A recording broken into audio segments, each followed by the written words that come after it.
Boa noite, podcast Identidade PIB. Satisfação estar junto com você, sua presença aqui, para a gente ter mais uma edição do nosso podcast Conversa que Edifica. Pessoal, tudo bem? Então, hoje nós estamos com uma convidada ilustre aqui da igreja, mas são tantos os títulos, pastor, que eu vou deixar que ela se apresente para nós hoje. Vou falar apenas o nome e ela fala um pouquinho do histórico profissional, de tudo, e depois a gente vai desenvolvendo a conversa por aí. Conosco está hoje Rosiane. Seja bem-vinda. Boa noite a todos. Então, eu sou a Rosiane, sou missionária aqui da igreja. Como o Mota disse, eu tenho várias formações. A primeira, eu sou pedagoga de formação, né? Minha primeira formação é pedagogia e também sou intérprete de Libras, fiz faculdade de Letras Libras, tradução, interpretação e docência em Libras, sou educadora cristã, sou neuropsicopedagoga, psicopedagoga também, né? E estou nessa área aí trabalhando como professora, como educadora e como missionária aqui da igreja. Excelente. Excelente, que bom. Mas a nossa primeira pergunta é sempre a seguinte, Rosiane. Como que você conheceu a Cristo? Foi na família? Foi com a turma da adolescência? Foi já adulta? Conta um pouquinho da sua história pra gente, como é que você conheceu a Cristo. Então, meus pais, né, são cristãos. Minha mãe sempre foi evangélica. E aí eu nasci num lar cristão. Fui criada desde pequena na igreja, né? E sempre minha mãe me ensinando o caminho do Senhor, desde pequena. O meu pai que se converteu mais depois, mas minha mãe que sempre levava a gente, eu e meus irmãos, para a igreja. E aí eu sempre cresci indo nos cultos, né? Nas atividades da igreja. E aí eu conheci, assim, me converter, ter um encontro com Cristo, foi com uns 8 anos de idade, assim, que eu tive um encontro de verdade com Jesus. Ah, legal. E existem histórias, né, pastor, de que quando na família o pai ou a mãe não são convertidos e eles se convertem, os filhos também veem realmente como Cristo pode fazer a diferença na vida de uma pessoa, porque você vê o seu pai antes, o seu pai depois, e aí com certeza vocês devem ter identificado algumas mudanças no jeito dele falar, da forma dele cuidar da família e tal. E muito interessante, Mota, que o meu pai se converteu por conta de mim. Quem levou ele para a igreja foi eu. Que eu chegava da igreja, eu chamava meu pai para fazer o culto doméstico. Eu sentava com meu pai e falava, pai, eu quero falar o que eu aprendi na igreja hoje. E aí ele sentava lá no sofá e eu contava toda a história, tudo que eu aprendi na igreja, e assim foi indo, né? E aí teve um dia que meu pai virou e falou assim, não, hoje o culto não vai precisar culto doméstico, porque eu quero ir na igreja com você. E aí foi o dia que ele foi comigo e aí ele aceitou Jesus nesse culto. Olha, Nossa, que bom. legal. Missionária desde pequenininho, pastor. Como é que é o nome dos seus pais? Então, minha mãe chama Maria Célia e meu pai Antônio Roberto. Beleza. Bom, o seu encontro com Jesus, como é que foi? A partir dessa conversão, né, aos 8 anos e tal, e aí como é que foi o desenvolvimento na igreja? Que igreja que você participou? Como é que foi, assim, o seu trabalho, o seu envolvimento com a Igreja de Jesus? Então, eu desde muito nova, eu sempre participava de tudo, eu era muito envolvida com os trabalhos da igreja. Como eu disse, né, eu aceitei Jesus de verdade com 8 anos, porque eu sempre o pastor me chamava para trazer uma mensagem, um texto bíblico, e aí quando eu tive 8 anos de idade, o pastor me chamou para pregar no culto das crianças. E aí eu preguei no culto das crianças. E aí no final do culto, eu senti algo diferente, assim, em mim. Eu entendo que foi ali o momento que Deus tocou em mim, me mostrou quem realmente é Jesus, sobre a salvação. E eu creio que a minha conversão foi a partir daquele momento, depois da pregação que eu tive. Fez um autoapelo, né? Fiz um autoapelo, verdade. Não, legal. E aí, a partir dos 8, você foi se envolvendo e tal. E como é que surgiu esse chamado missionário? Foi já na adolescência? Foi mais adulta? Ou você já queria desde criança, depois que você entendeu que Cristo era o seu único e suficiente Salvador? Então, a minha mãe me conta que desde, né, quando ela sonhava em ter uma menina, ela tinha dois meninos, né, meus dois irmãos. Eu sou a caçula. E aí ela teve meus dois irmãos e ela sonhava em ter uma menina, mas ela ficava na dúvida, vou tentar e vai vir mais um menino, 3 meninos não dá. E aí ela começou a orar a Deus pedindo uma menina. E aí um dia Deus revelou para ela no monte que ela já estava grávida e ela estava grávida de uma menina. E essa menina ia ser missionária, ia pregar nas nações, que Deus ia usar muito essa menina para pregar o evangelho. E aí eu nasci E e foi sempre acontecendo. é. Mas teve influência dela por conta desse chamado ou você foi sentindo, ela foi só observando para ver? Então, eu fui sentindo também, né, por eu estar sempre envolvida, né, com a igreja, com o trabalho, com meus 12 anos de idade, eu decidi ir participar no meu período de férias de programas missionários, Legal. King's Kids, e aí eu participava de programa, todas as minhas férias eu ia para algum programa missionário, e aí eu que fui querendo e Que procurando legal. informações. Porque a gente tem a história, né, pastor, do Hernandes Dias Lopes, que a mãe dele também recebeu uma promessa Uhum. de Deus quando ela estava grávida, mas ela disse que ela, não vou falar nada, vou deixar as coisas acontecerem. E quando ele confessou para ela, assim, ó, eu vou pro seminário e tal, ela falou, ah, que beleza, olha Então, só. minha mãe também foi assim. Ela me contou da história, né? Uhum. Mas ela nunca ficou assim me perguntando quando você vai fazer, o que que você vai fazer da vida, você vai ser missionária mesmo. Ela Não nunca ficou pressionou. pressionando, Ela isso. só me contou e deixou a minha decisão de querer fazer o que eu quero fazer da minha vida, né? E aí eu sempre quis, eu sempre fui muito envolvida nessa área, sempre gostei muito. Muito bom.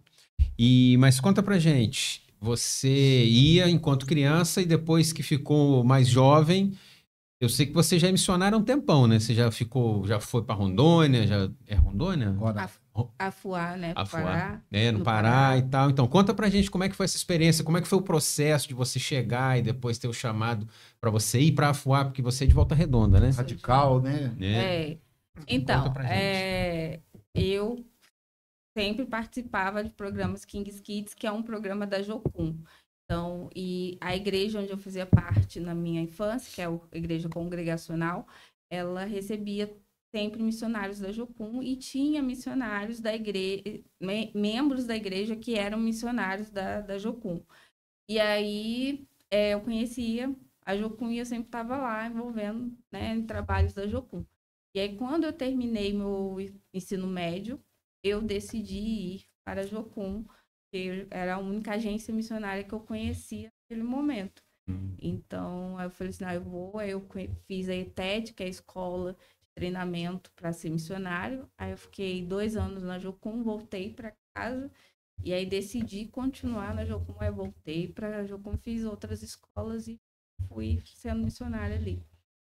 Jocum é uma agência missionária, É uma né? agência missionária. Jovens com uma missão. Sim. E manda gente para tudo que é canto para trabalhar na área de É uma missões. agência bem assim, né? Bastante tempo, tem história, né? Ela é global, né? Isso, ela tem todo o mundo, né?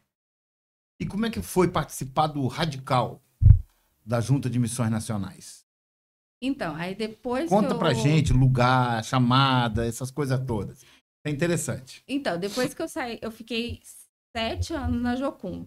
Depois que eu saí da Jocum, eu fui fazer minha faculdade, né? Porque eu entendia de Deus naquele momento, eu me preparar melhor na minha formação, até para o campo missionário, para estar melhor preparada, né? Como profissional. E aí eu fiz a minha faculdade de pedagogia. E quando eu terminei a faculdade, eu queria voltar para Jocum, só que eu já estava na Igreja Batista nesse momento, que aí eu conheci o programa né, de missões da Igreja Batista, missões nacionais, missões mundiais, e aí eu comecei a me envolver no trabalho missionário, e lá na Igreja Batista, onde eu fazia parte, o pastor também já sabia da minha chamada, E aí ele começou a me envolver em trabalhos. Não, vamos fazer a igreja te conhecer, conhecer o seu chamado, conhecer que, né, você, assim, ver que realmente você tem esse chamado para depois te enviar. E aí, assim, quando a igreja viu que eu já estava pronta, eles me mandaram para o Projeto Radical. Eu fui para o Radical Surdos, que a Junta de Missões tem vários projetos de radicais, né? Amazônia, Sul, e eu decidi ir para o Radical Surdos por conta, né, de ser intérprete de Libras e querer levar o evangelho para esse povo, né, que é tão carente e que precisa tanto conhecer Jesus na sua língua. E aí eu decidi para Fuá implantar uma igreja lá e evangelizar aquele povo, porque é uma ilha muito pequena, mas que tem 1.701 surdos e muito, muito surdo. Esse que é o lugar onde tem maior quantidade de surdos no Brasil, né? Tem bastante surdo. E aí, né, decidi ir para lá por conta disso. E lá a gente fez, né, o trabalho, implantamos uma igreja de surdos lá. E o pessoal tá lá firme e forte até hoje. Então, é uma ilha, né? É uma ilha. Só de surdo, 1.700 e tanto. Então, tinha uma população até razoável na ilha, né? A população é em cerca de 38 mil habitantes. Não, Itatiaia. Que ilha, hein? Mas como é uma ilha, né, o povo ribeirinho, é muitas comunidades distantes, né? Sim. Não é um local só, eles são muito espalhados. Então, tipo, quando a gente fazia uma viagem, era 30, 40 minutos, mas tinha a viagem 1 hora, 2 horas, 3 horas só de ida e mais retorno, né? Então, eram casas bastante distantes uma da outra. Era uma casa aqui, e aí não tinha mais nenhuma casa e Floresta, depois. e tudo longe. Como é que é uma moça que sai de Volta Redonda, né? Volta Redonda. Para o interior da Amazônia, lá no Pará, numa ilha que não tinha carros, né? Bicicleta, andando sobre palafita, alimentação. Conta pra gente. É uma realidade muito diferente. É uma comunidade ribeirinha que não tem carro, né? O único meio de transporte é o barco ou a bicicleta. Então, eu tive que aprender a pilotar barco. Eu tive que reaprender a andar de bicicleta, porque naquela época eu não sabia andar de bicicleta direito. E andar em palafitas e fazer essas visitas muito distantes de bicicleta ou barco, né? A alimentação era tudo bem difícil, porque era o que a gente caçava, o que a gente pescava, né? Tinha um comércio, mas a gente tinha que esperar o barco chegar com alimentação, então era muito melhor a gente pescar, a gente caçar, a gente prover o nosso próprio alimento do que esperar o barco chegar para preparar o nosso alimento, né? Então era a vida assim, caçar, pescar, comer, né? E a comunidade onde a gente morava ali tinha energia elétrica, mas os locais que a gente ia fazer visita não tinha, então a gente dependia de gerador, né? E luz só à noite. E é uma situação muito difícil, mas os desafios fazem com que o nosso chamado se fortaleça mais. A gente ama Cristo e a gente está ali com um propósito e a gente entende que Deus quer que a gente esteja naquele lugar, que tem pessoas precisando. Então, isso alimenta a nossa vontade de estar ali e convivendo com aquele povo e anunciando Jesus para eles. A gente que trabalha assim à frente de igrejas e em diversos lugares, quando a gente sai, uma parte da gente fica no lugar por causa das amizades, famílias que a gente conquista e que conquistam a gente, né? Como é que foi isso? Assim, a gente cria laços, a gente cria vínculos, são pessoas que a gente pula, a gente convive, e aí são 4 anos que eu fiquei lá, né?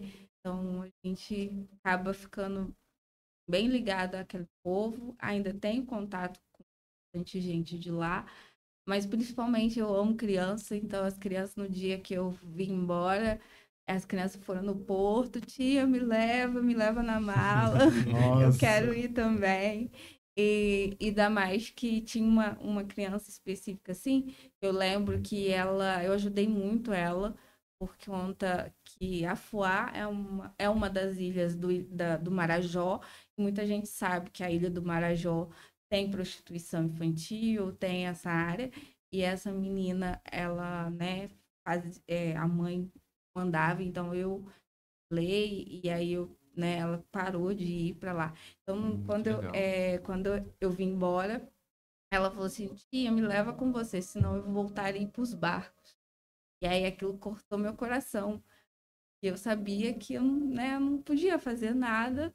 Conversei, falei: não, eu conversei com sua mãe, conversei com sua família. Ela: não, tia, eu quero ir com você. Aí esses momentos assim, a gente fica, né, querendo levar. Vim, não vou com a tia. Imagina. Mas conta pra gente, como é que é a rotina, o dia a dia de um missionário? Porque eu tenho muita curiosidade, sabe? Ué, você acorda, não, agora eu vou pregar o evangelho, aí acaba o dia, agora eu vou me alimentar e vou dormir. Como é que funciona? É o tempo todo pensando em projetos e tal, vendo estratégias. E como é que funciona a rotina, o dia a dia de um missionário em campo? Muita gente pensa, né, que ser missionário é ficar o tempo todo falando de Jesus, lendo a Bíblia, orando por alguém, né? Mas não é isso, né? É como eu sempre falava, é vida na vida, é viver, é mostrar Cristo com as suas atitudes. É no rio, limpando um peixe, conversando, batendo papo com alguém, e ali você está demonstrando o amor de Cristo, ajudando alguém a preparar seu alimento, você estar no rio, ajudando alguém a lavar a roupa dele. E aí a gente está batendo papo e as pessoas, né, veem Cristo na gente. Por exemplo, tem um exemplo disso, é o professor Manuel. Ele é até falecido. Ele, nesses anos todos que eu fiquei em Afuá, todo dia eu só falava bom dia, boa tarde, boa noite. E papos assim, nada de relacionado à religião. A gente conversava ali bem rapidinho, porque ele era meu vizinho. E aí, todo dia de manhã, às 5 da manhã, eu fazia minha caminhada de oração e ele estava no portão. Eu: bom dia, professor. Ele: bom dia, e assim, todos os dias. E no dia que, faltando um mês para vir embora, era o meu aniversário, eu fui fazer minha caminhada de oração, ele virou: bom dia, Zé. Eu falei: bom dia, hoje é meu aniversário. Falei para ele. Ele: olha que legal e tal, e fui. Quando foi à tarde, ele preparou uma festa de aniversário para mim. Olha. E ele já sabia que eu estava para um mês para ir embora. E aí ele falou assim: já fiz a sua festa de aniversário e sua festa de despedida. E aí nessa festa ele falou: Ziane, no dia que você chegou aqui, você transformou a minha vida. Através das suas atitudes, através do que você transmite para mim. Você, toda vez que eu não estava bem, eu ia conversar com você porque você transmite paz, você me transmite uma coisa boa. E eu quero conhecer esse Jesus que você serve. E ele era o benzedor da cidade, ele era uma pessoa que benzia, que fazia as rezas pro povo lá. E ele aceitou Jesus naquele momento. Uau, que legal. E antes dele falecer, ele me ligou falando que ele estava, né, no hospital ruim, mas ele sabia que Jesus estava no coração dele. Tinha certeza para onde ele ia, né? E isso é mostrar Jesus, né, no nosso dia a dia. Vida na vida, vivendo e mostrando Jesus através das nossas atitudes. Bom. Me diga uma coisa, ainda em Afuá, comeu muita comida exótica lá na Amazônia? Bastante. Caçava e pescava e comia ou traziam para você? Não, a gente ia escala. Aí eram eu e mais 2 missionários, e aí a gente fazia uma escala de preparo, né? Um dia era eu, outro dia era outros. E aí eu preparava também. Limpava, fazia tudo. Que bom, né, rapaz? A gente aprende muita coisa no campo, né? Muita coisa. Comeu carne de macaco? Carne de macaco, carne de cobra. Bastante. Que beleza, rapaz. E aí, como é que foi o retorno para Sudeste, região Sudeste? Então, o retorno para casa foi muito cheio de dúvidas, porque eu entendia de Deus que meu tempo em Afuá tinha acabado. Eu entendia de Deus que era para me voltar para minha cidade, até por tudo, pela minha família, passar um tempo com eles, que eu estava muito tempo longe de casa. Mas eu não entendi o que Deus ia me direcionar, né? Depois disso.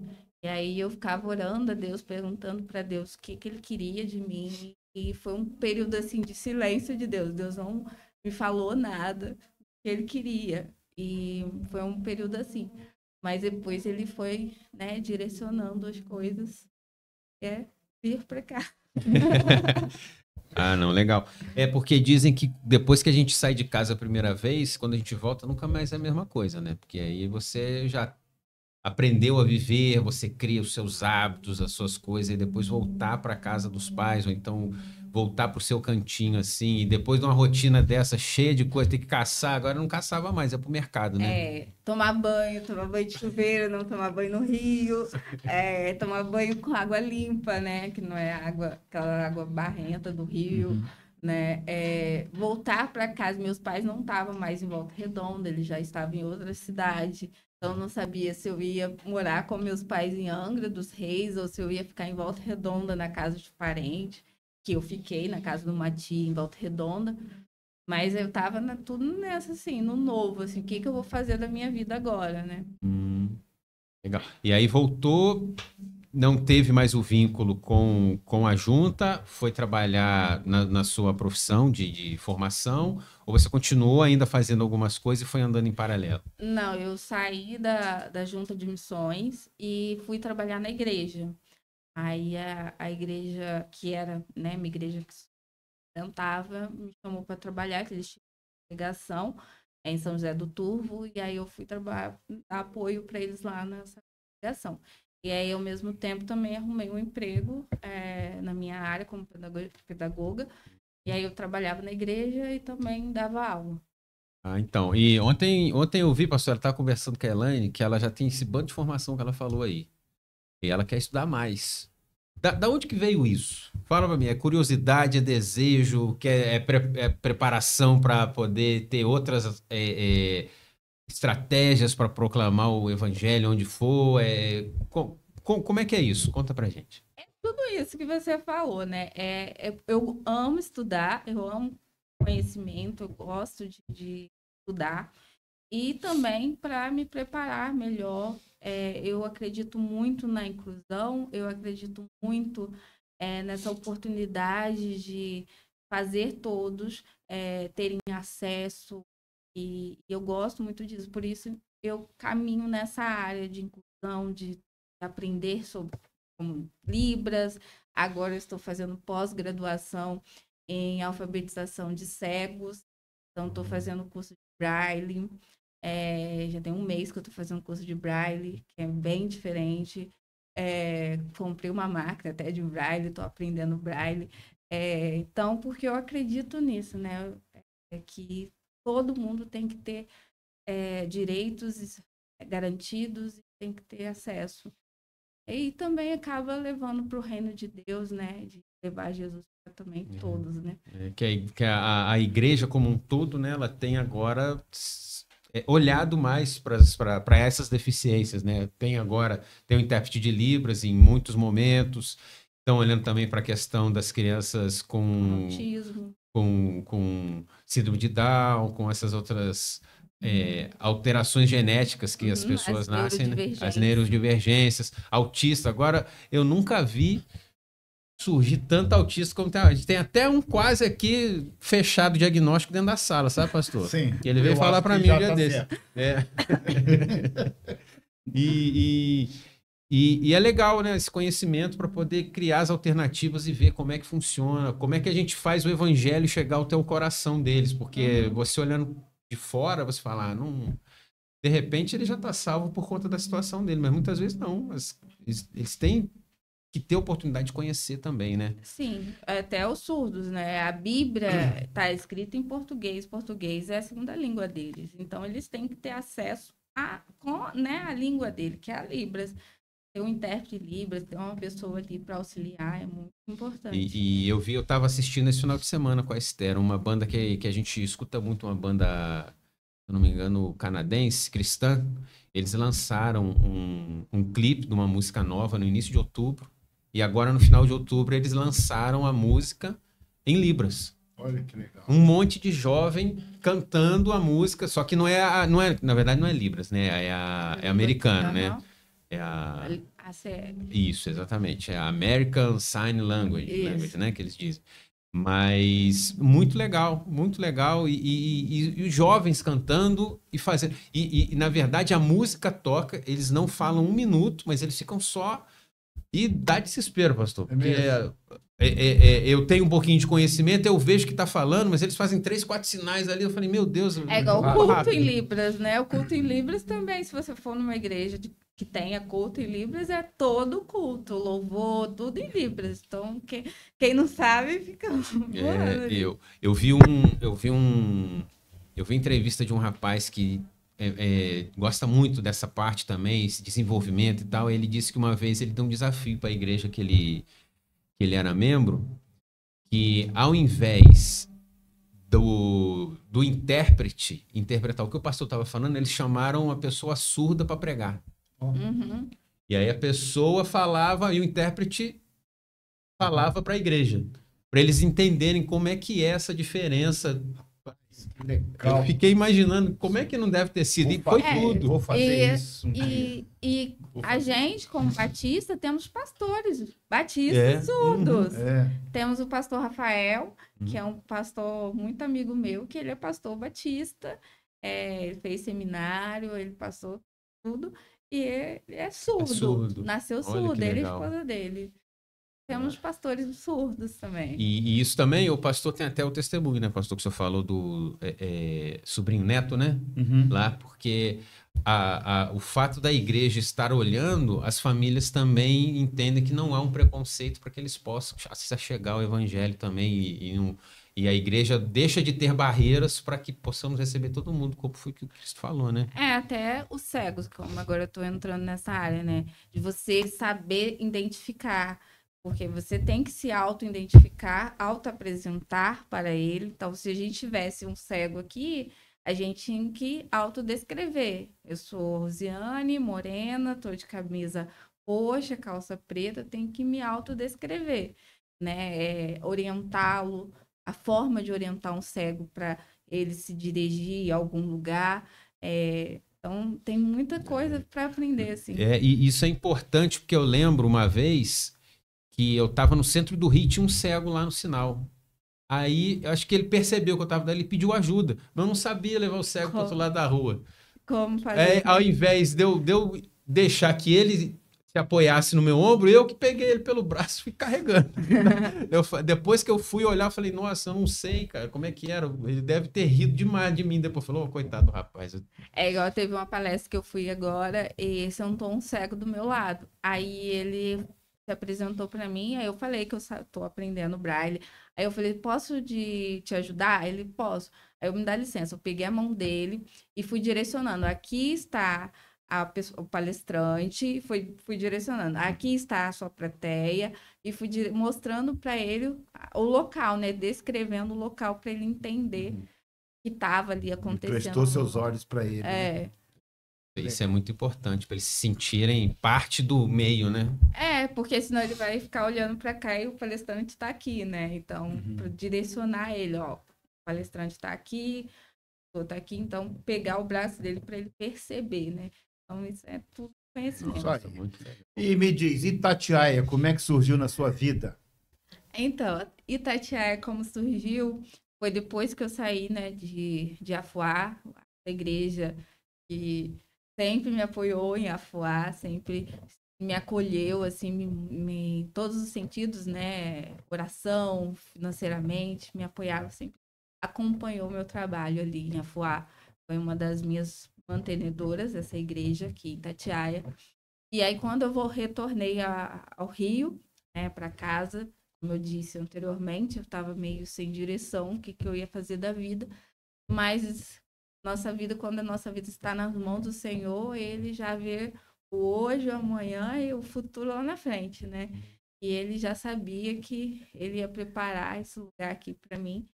E aí, trabalhando na igreja e tudo, recebo o contato, né, do pastor Evandro me chamando para vir assumir o trabalho da congregação. E fiquei muito surpresa, muito feliz. E vim para cá. E aí comecei a trabalhar lá na congregação. Fala um pouquinho da congregação para o pessoal que conhece, porque nem todos que vão assistir, né, pastor, são aqui de Itatiaia e são aqui da igreja. Aí a gente distribui bastante, está capilarizando, só para eles conhecerem que tem um projeto, onde que é, como é que funciona, o bairro. Então, a igreja tem uma congregação na Vila Esperança, que é um bairro carente aqui de Itatiaia. E aí lá tem essa congregação já tem bastante tempo, né? E ela já estava fechada desde a pandemia.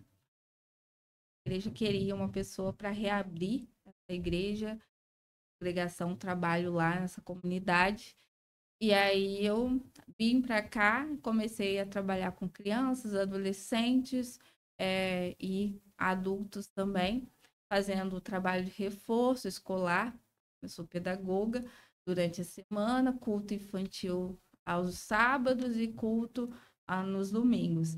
E né, isso se mantém até hoje, só que alguns trabalhos foram, né, surgindo, como musicalização, como judô, que temos hoje, né? Hoje Pera um pouquinho, vamos devagar. Então você tem atividade todo dia lá? Todos os dias. E as crianças têm vindo para as aulas de reforço? Isso.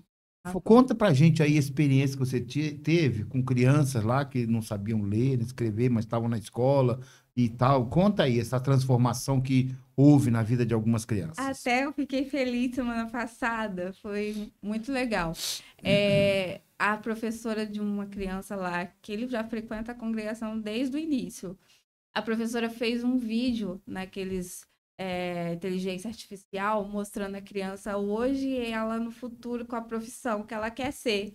E essa criança disse que ele quer, eu até me arrepio, essa criança disse que ele quer ser pastor igual a missionária Rosiane da igreja dele.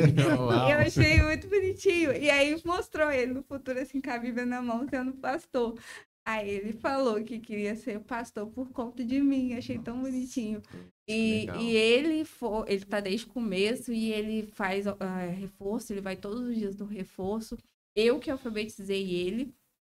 Então, assim, tem muitas crianças ali que chegaram até lá na igreja com os pais falando, ó, a escola falou que o filho não tá aprendendo, que ele não vai conseguir e tal. E aí eles foram aprendendo, estão lendo, estão escrevendo. Legal. Porque isso é importante. Eu vi uma vez uma entrevista de um pastor que ele é batista lá do Rio, inclusive, ali da Tijuca, pastor. Eu não lembro o nome dele não, mas depois eu te falo. Que ele identificou o seguinte, que o grande problema na sociedade da não leitura da Bíblia não era um bloqueio ao evangelho, mas era porque as pessoas liam e não entendiam o que estavam lendo. Que isso é um problema de alfabetização, porque o brasileiro não gosta de ler mesmo. Então, não, terminou lá o 2º grau e tal, mas não entende o que ler. Aí quando pega para ler a Bíblia, acha que é muito difícil. E quando você começa a abrir os olhos da pessoa num discipulado, e depois a pessoa vai criando o hábito de ler e aprender, realmente ele começa a entender, aí fica bem mais fácil. E é uma porta também, né, de trazer as pessoas para conhecer Jesus. Como, por exemplo, teve uma criança que ela era doida para ir para a igreja. Ela queria ir nos cultos, ela queria participar das atividades lá da congregação, só que os pais dela eram de outra religião, que não queria deixar ela ir. E aí a menina estava com muita dificuldade na escola, só estava tirando nota vermelha, a mãe teve que me procurar, falou, ó, minha filha está com muita dificuldade, ela só está tirando nota vermelha, eu preciso da sua ajuda. E aí, com 3 meses dela frequentando o reforço, as notas dela ficaram azuis, começaram a melhorar. Aí a mãe me procurou e falou, olha, a minha filha está querendo participar da igreja, você tem ajudado muito ela, eu vou deixar ela ir no culto. Ela começou a participar dos cultos e começou a vir o irmão, vir a família, por conta do reforço escolar, né? Você está numa comunidade que nós sabemos é uma comunidade carente, tem problema com drogas ali, tráfico, né, violência. Como é que você convive com isso, com aquele pessoal que, via de regra, eles vão bater na igreja uma hora, um momento, se já não estiveram, né? Como é que é isso? Sim, é muitos, né? A família tá, né, envolvida com isso. E aí acaba o dia, festividades, Dia dos Pais, acaba que o pai frequenta, vai lá, né? Festa Natal e tal, essas datas comemorativas acaba trazendo essa família. Então, muitas pessoas que estão, né, no tráfico, então, começam a frequentar a igreja por conta dos filhos estarem ali. Então, acaba que a gente também É uma boa tem convivência. É contato, uma boa tem convivência, uma né? boa convivência e eles, né, sabem que o trabalho tem ajudado os filhos deles. Então, Uhum. A gente sabe biblicamente que pastorado não é título, é função. Que pastor é dom. Então tem pastor que tem título, mas não pastoreiam. E tem pessoas que não têm o título de pastor, mas pastoreiam. Estão pastoreando vidas, né? Que é um dom dado por Deus que a gente tem que seguir, né? E você exerce essa função. Não tem o título, mas exerce a função de pastorear uma congregação, as pessoas, as vidas que estão lá. Como é esse relacionamento? Cuidado das pessoas que estão lá. é, é, é um cuidado que assim, eu tenho esse vínculo com essas pessoas. Eu gosto de estar ali, eu amo aquele lugar, eu amo aquelas pessoas. Então, eu sempre me coloco assim: olha, vocês precisarem, eu estou aí. Eu estou aqui para ajudar vocês. Então, o tempo todo eles sabem que eu estou ali com eles. E é para esse momento, assim, né, de viver, como eu disse anteriormente, né, a parte de viver, né, mostrar Jesus através da nossa vida, e eu acho que é pastorear, cuidar dessas pessoas, mostrar Jesus no dia a dia, tá ali no momento bom, no momento ruim, saber, eles saberem que eles podem contar comigo em qualquer momento, né, como a pessoa que casou agora, Uhum. ela me procurou, Luciana, eu quero casar, eu quero... Conta aí como é que foi. Então, ela me ajuda há muito tempo, né, lá na congregação, ela tá com os filhos dela, começou no reforço e agora me ajuda e tudo. Então, eu sempre estou ajudando ela e ela me ajudando. Então, a gente tava nessa caminhada. E aí eu conversei com ela, falei assim, olha, né, o que que você acha de firmar com Cristo, ter um encontro com Jesus de verdade, mudar a sua vida? Aí ela começou a querer, porque ela já é batizada, né? Só que ela tava afastada da igreja, né, de Jesus, assim. E aí ela decidiu, né, estar mais envolvida, voltar para Cristo, ter essa reconciliação com Jesus. E aí eu falei, então temos que tomar um passo, né? Você mora com o seu parceiro já tem um tempo, então a gente precisa tomar esse passo aí, se casar direitinho na lei, tudo. E aí ela começou a correr atrás, aí ela me chamou para ser a testemunha dela, ajudar ela. E aí no dia do casamento, né, eu estava lá, orei por ela. Ela tá toda felizinha, casando, né? Até mostrou a aliança pro senhor, Mostrou a ela aliança adora. domingo, uma alegria tão grande pela aliança, né? E a felicidade maior que o filho quer se batizar também. O Tem filho 10 quer anos, o menino? 10 anos. 10 anos, quer se batizar, tornar membro da igreja também. É uma alegria, é assim, né? Jesus agrega valor à vida das pessoas, né? As Sim, pessoas sobem degraus, né? Na verdade, sobe a escada inteira com Jesus É para ir para o verdade. céu, né? Isso é bom demais. Mas fala pra gente agora, o pastor pediu pra você dar uma paradinha, fala da alfabetização. Fala do judô agora, que é uma coisa mais recente. Como é que surgiu esse professor na congregação? Como é que desenrolou aí o projeto? então, o judô, eu tinha esse sonho de botar um esporte, e aí eu já conheço o professor, né, que dá aula hoje, eu já conhecia ele, eu já sabia que ele dava aula de judô. E aí eu fui conversando com ele, né, o que que você acha de ser voluntário num projeto e tal? E aí eu fui conversando com ele, ele topou a ideia, né? E a gente conseguiu doação das materiais, né, que era o mais difícil, que era o kimono, o tatame. E aí conseguimos e hoje estamos lá com 42 crianças Meu no Deus. projeto, com aula sexta à noite e sábado pela manhã. Crianças de 5 até 13 anos. Estava com adolescentes também, mas agora nós estamos com 2 adolescentes. Um de 14 e outro de 16. E aí o projeto tá lá, né? Assim, 42 crianças, com kimono bonitinho. Nossa, que legal. Legal. Bom.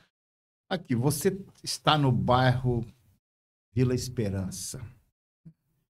E a gente tem algo na Vila Esperança, que são poucas cidades no Brasil que tem, que é a Igreja Satânica, a Igreja do Diabo, liderada por um bruxo. Com certeza interfere, influencia, prejudica. Como é que você trabalha com isso aí nas crianças que estão lá sendo influenciadas pela Igreja do Satã? As crianças convivem com essa realidade.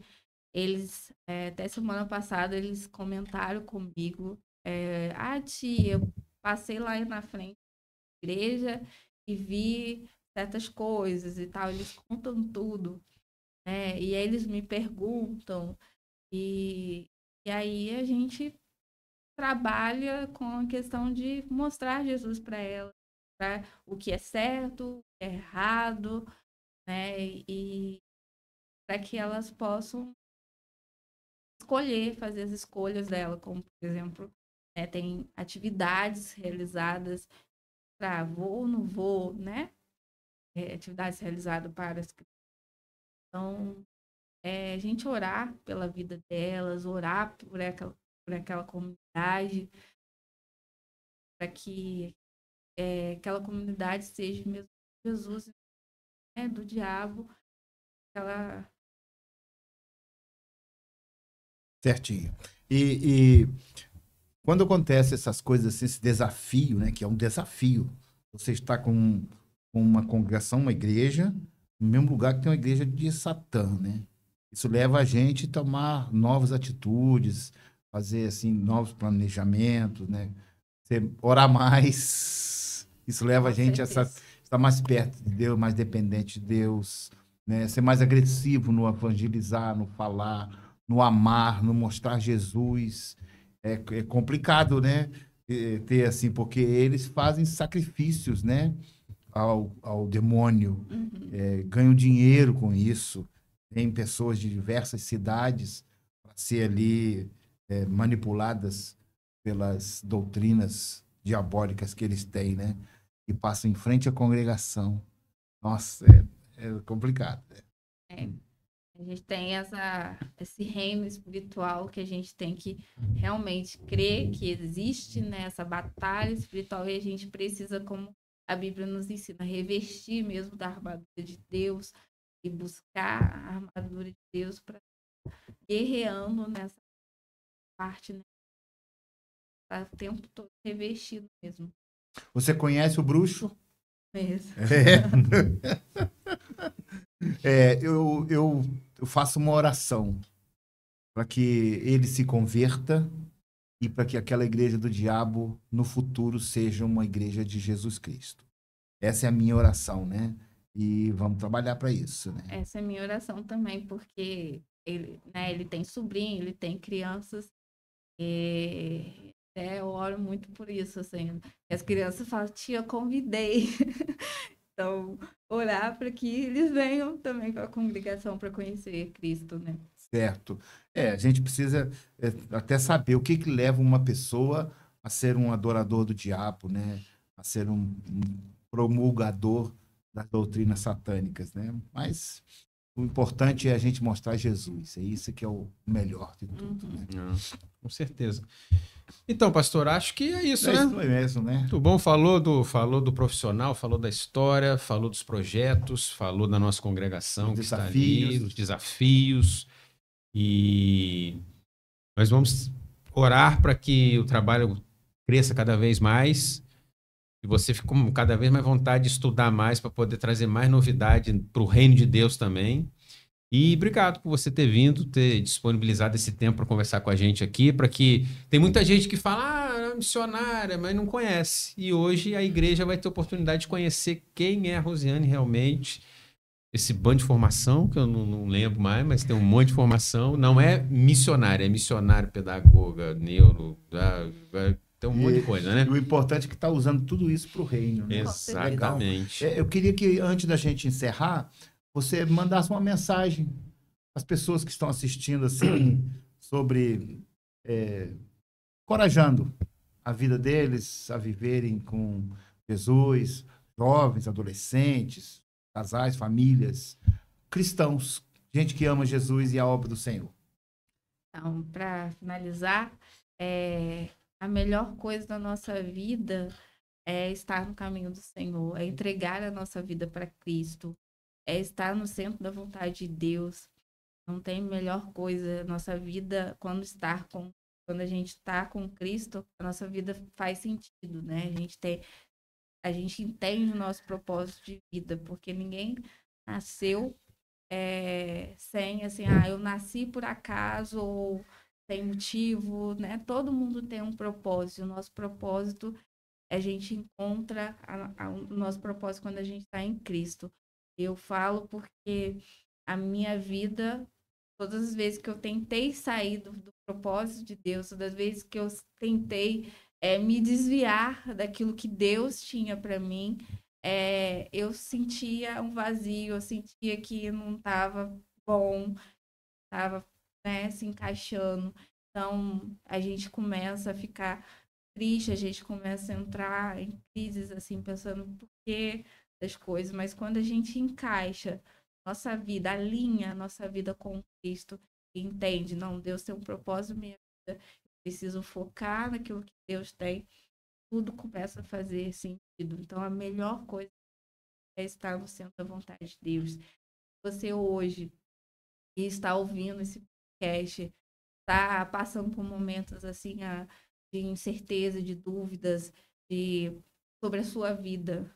Eu não sei por que eu estou vivendo, por que eu estou nesse mundo.